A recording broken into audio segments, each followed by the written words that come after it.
지난 2020년 6월 교사들이 대부분 퇴근한 저녁 시간. 모의고사 성적이 떨어져 걱정이 된 고3 여학생이 교무실을 찾았습니다. 유독 점수가 떨어진 과목의 선생님을 찾아 질문도 하고 조언도 받으려고 했습니다. 그런데 선생님은 이런 제자의 신체에 손을 뻗쳤습니다. 질문을 하러 갈 때마다 2달 넘게 12차례에 걸쳐 교사의 성추행이 계속됐습니다.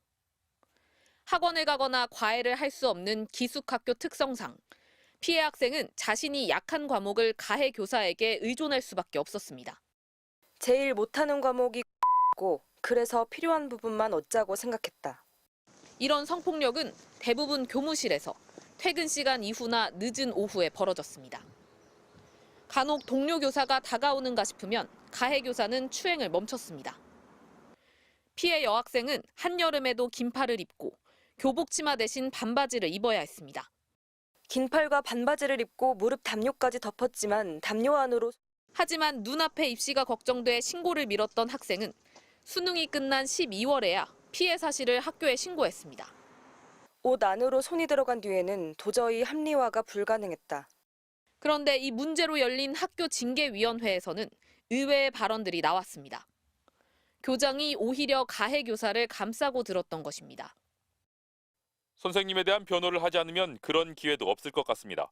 가해 교사가 담임도 맡았고 학생들로부터 상당히 신망이 있어서 파렴치한 그런 교사는 아닙니다.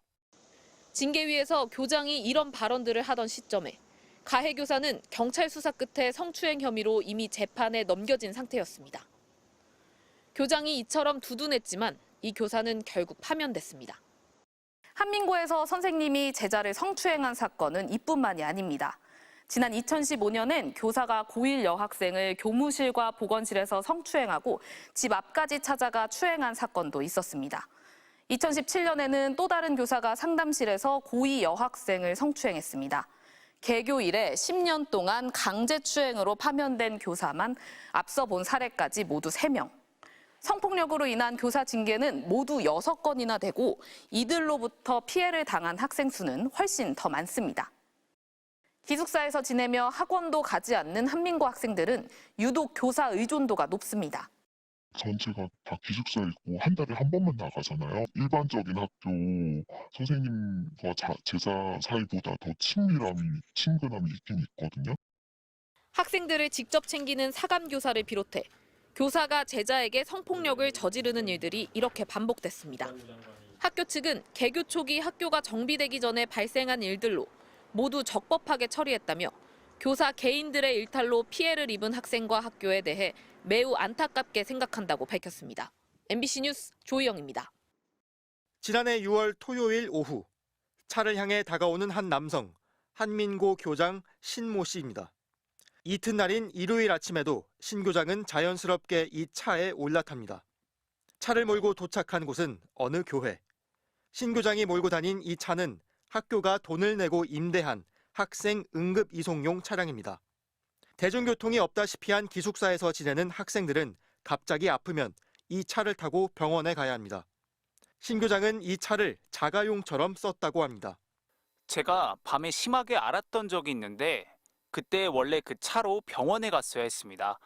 그래서 사감 선생님과 그 차가 있는 곳으로 갔는데 그 차가 없었습니다. 기숙사 응급 수요가 많았는데 그런 건 좀 무시하셨던 거죠. 아픈 학생이 생기면 그럴 경우는 어떻게 하셨어요? 그럼 저희 자차로. 한민고를 감사한 파주교육청은 작년 말 신 교장에게 이 문제로 경고 처분을 내렸습니다.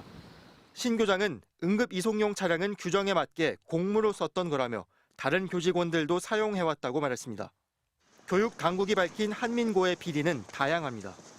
급식 업체는 식재료비를 조금씩 떼먹고는 예비비를 챙겨둔 거라고 했습니다. 집하면 방학 때는 계속 적자가 나옵니다. 그걸 비축하기 위해서. 무슨 이유에선지 학교 측은 이런 업체를 제대로 관리 감독하지 않았다고 교육청은 지적했습니다. 거의 90년대, 80년대 정도의 수준, 행정, 회계에 대한 투명성이 전혀 없다는 거죠. 봉급을 더 받기 위한 호봉 조작, 건강보험료를 부풀려 보조금 횡령하기 등의 비리를 저지른 혐의를 받는 행정실 직원 이모 씨.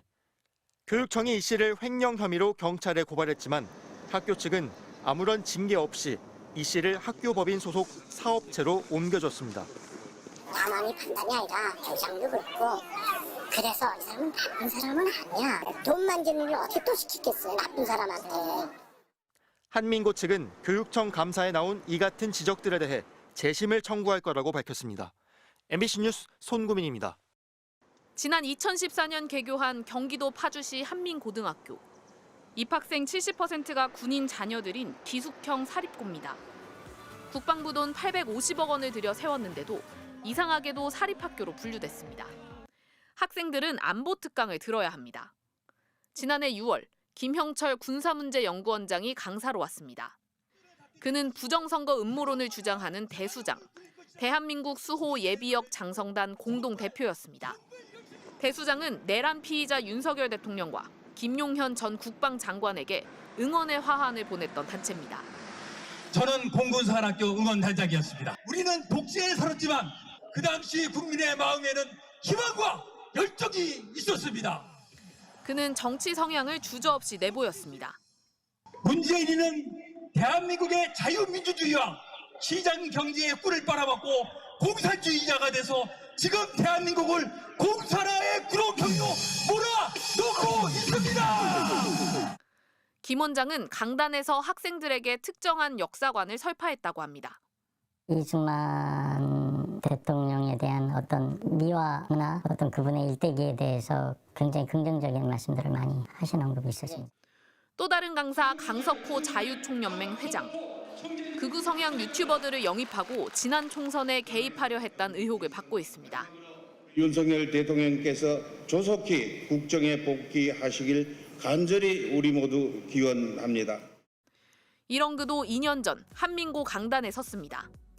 학생들에게 문재인 전 대통령을 비난한 사실이 알려지면서 학부모들이 항의를 했고 교육청에도 신고됐습니다. 자유총연맹 그런 단체 사람까지 불러다 강연하는 건 너무한 것 같아서요. 그런 단체장이라는 사람이 학교에 와서 무슨 얘기할지 뻔하고요. 지난해 9월엔 하나회 출신의 안광찬 전 예비역 육군소장도 강사로 왔습니다. 교직원들이 영화 서울의 봄을 언급하면서 반대했지만 그는 강의를 마쳤습니다. 이 같은 극우 인사들은 학교장 주도로 강연에 나섰다고 합니다.